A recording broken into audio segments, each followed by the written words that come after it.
আসসালামু আলাইকুম ওয়া রাহমাতুল্লাহি জামিআন। আসসালাতু ওয়াসসালামু আলা হাবিবিনা কুলুবিনা আবুল কাসিম মুহাম্মদ সাল্লাল্লাহু আলাইহি ওয়া আলিহি ওয়াসাল্লাম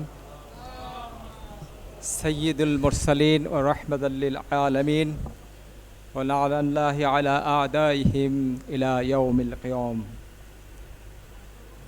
উপস্থিত সুধীবৃন্দ,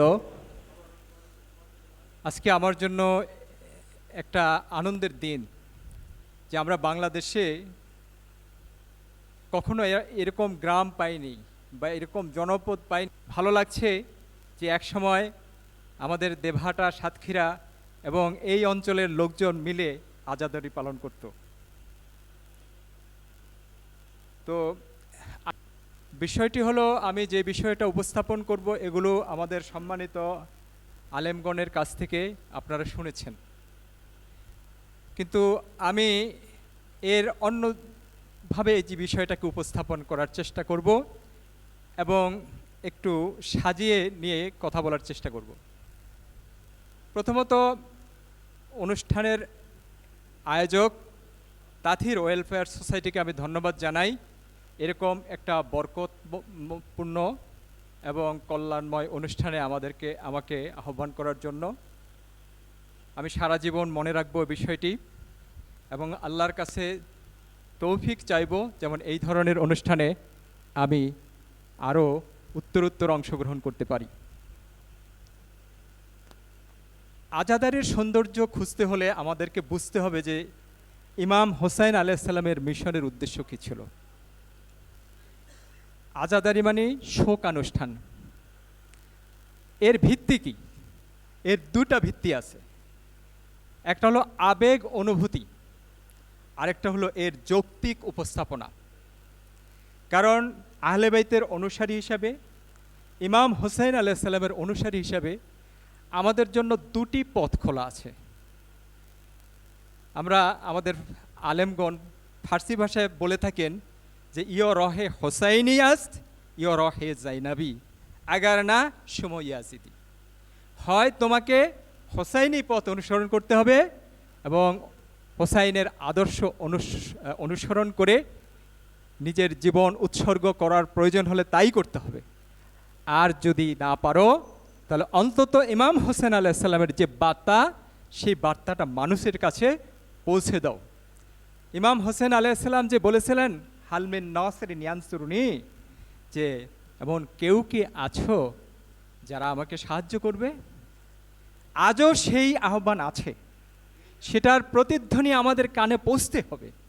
যদি এই প্রতিধ্বনি আমার হৃদয়ে আমি উপলব্ধি করি, তাহলে আমি হোসাইনি, তাহলে আমি তার সেই বার্তাকে পৌঁছানোর জন্য আমাকে ব্যবস্থা গ্রহণ করতে হবে।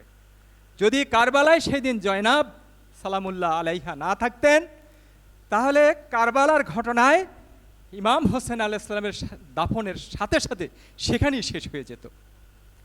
কিন্তু হযরত জায়নাব যেখানেই সুযোগ পেয়েছেন সেখানেই কিন্তু এর বার্তা পৌঁছে দিয়েছেন। এর পরবর্তীতে ইমাম জাইনুল আবেদিন আলাইহিস সালাম যেখানেই সুযোগ পেয়েছেন সেখানেই, এমনকি ছাগল মেষ জবাই করার সময় তিনি জিজ্ঞাসা করতেন, একে পানি দিয়েছো কিনা? উতেলা আবি আচ্ছা না, সাথে সাথে ক্রন্দন করতেন এবং মানুষকে পৌঁছে দিতেন যে এই ইয়াজিদ আমার বাবাকে পিপাসার্ত অবস্থায় হত্যা করেছিল, যেটা পশুর সাথেও মানুষ করে না। এটা হলো আমাদের আবেগ অনুভূতি।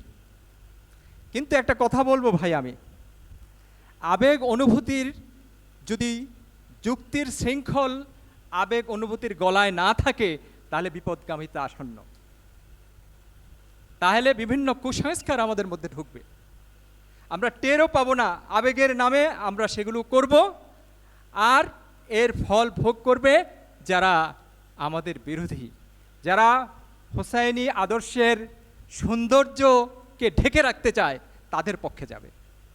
আমাদের আবেগ অনুভূতিটা যেন এমন না হয় যে করতে যে অন্যকে কষ্ট দিলাম, করতে যে আমাদের ইমাম হোসেন আলাইহিস সালামের যে আদর্শ, সেই আদর্শকে ঢেকে ফেললাম। তাহলে কিন্তু আমাদের জায়নাবি কাজ করা হলো না। তো একটা কথা ইঙ্গিত এখানে বলতে হয় আমাকে, একটা কথা আমাকে বলতে হয় এখানে, যে ইমাম হোসেন আলাইহিস সালাম যে হযরত মুহাম্মদ মুস্তাফা আহমদ মুস্তাফা সাল্লাল্লাহু আলাইহি সাল্লামের সন্তান ছিলেন, নাতি ছিলেন। হযরত ফাতেমা জাহরা সালামুল্লাহ আলাইহা সাইয়্যিদা আহলিল জান্নাহ, তার সন্তান ছিলেন। হযরত আলী আলাইহিস সালাম মাওলা এ কায়নাতের সন্তান ছিলেন। এটা কি জানতো না? ইয়াজিদ জানতো? ইয়াজিদের অনুসারীরা জানতো? জানতো। তার মানে হলো এটা তার ব্যক্তি পরিচয়, তার হাসাব ও নাসাব, তার পিতা অমুক, তিনি ওই বংশের লোক, এটা সবাই জানতো। কিন্তু কি তারা জানেনি, কি তারা চেনেনি, কি তারা উপলব্ধি করেনি, সেটা হলো ইমাম হোসেন আলাইহিস সালামের আরেকটা পরিচয় ছিল, সেটা হলো তার ব্যক্তিত্বের পরিচয়, সেটা ছিল তার ইমামত বা বেলায়াত। সালাওয়াত পড়েন।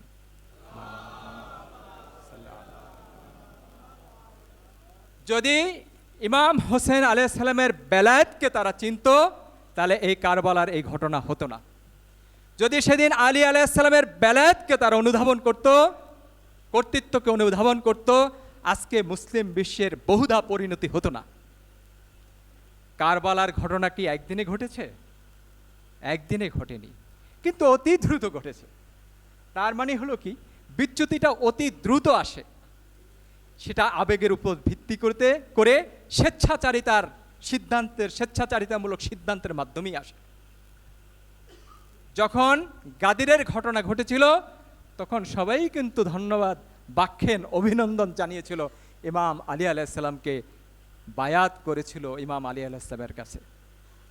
কিন্তু পরবর্তীতে এসে যখন তাদের স্বেচ্ছাচারী প্রবণতা, তারা বেলায়েতকে বাদ দিয়ে দিল ইসলাম থেকে, যে বেলায়েত ছিল কমপ্লিশন অফ ইসলাম। কেন কমপ্লিশন অফ ইসলাম? যখন বেলায়েতের আয়াত নাজিল হয়, আউযু বিল্লাহি মিনাশ শাইতানির রাজিম, বিসমিল্লাহির রহমানির রহিম, ইয়া আইয়ুহার রাসূল বাল্লিগ মা উনজিলা ইলাইক ফাইন লাম তাফআল ফামা বাল্লাগতা রিসালাতাহু। আমি আপনাদেরকে বলবো, আল্লামা সুয়ুতী তার 2 খণ্ডের তাফসির গ্রন্থ আছে, তাফসিরে দুররে মনসুর। এখানে আরবি কন্টেন্টটা দেখবেন। আরবি কন্টেন্টের এই জায়গায় পরিষ্কার লেখা আছে মা ওয়ালায়াতু আলিয়িন, পরিষ্কার লেখা আছে, দেখতে পারেন। এখন পুরানো কন্টেন্ট দেখবেন, নতুন কন্টেন্টটা এখন বাদ দেওয়া হচ্ছে। ওয়ালায়াতু আলিয়িন পরিষ্কার করে লেখা আছে, আলীর বেলায়াত পৌঁছে দাও। রাসূল সাল্লাল্লাহু আলাইহি ওয়াসাল্লাম যখন ঘোষণা দিলেন, সংক্ষেপে বলছি, মান কুনতু মাওলা ফাহাদা আলিউন মাওলা, এরপরেই কিন্তু আল্লাহ বলছেন আলিয়াউমা ইয়াসাল্লাযীনা কাফারু মিন দীনিকুম, কাফেররা আজ তোমাদের দিন থেকে নিরাশ হয়ে গেছে। কেন? ইসলাম কমপ্লিট হয়ে গেছে। আলিয়াউমা আকমালতু লাকুম দীনাকুম ওয়া আতমামতু আলাইকুম নি'মাতি রাদিতু লাকুমুল ইসলামা দীনা। তার মানে হলো আলীর বেলায়েত ইসলামে সংযুক্ত না হলে ইসলাম পরিপূর্ণ হয় না। ইসলাম পরিপূর্ণ হতে হলে ইমামত থাকতে হবে, ইসলাম পরিপূর্ণ হতে হলে বেলায়েত থাকতে হবে, না হলে ইসলাম পরিপূর্ণ হবে না। তাহলে মূল বিষয়টা হলো যে ব্যক্তি ইমাম হোসেন আলাইহিস সালামকে তারা চিনেছে ভালোভাবেই, কিন্তু তার ইমামতকে তারা উপলব্ধি করে নেই। সেই যেইভাবে ইমাম আলী আলাইহিস সালামের ইমামতকে তারা উপলব্ধি করে নেয়, ইমাম হাসান আলাইহিস সালামের ইমামতকে তারা উপলব্ধি করে নেয়, এবং ইমাম হোসেন আলাইহিস সালামের ইমামতকেও তারা উপলব্ধি করে নেই। ওই যুগেও ছিল, এই যুগেও ছিল, যার জন্য একদল হয়রান হয়ে আছে, একদল হয়রান হয়ে আছে।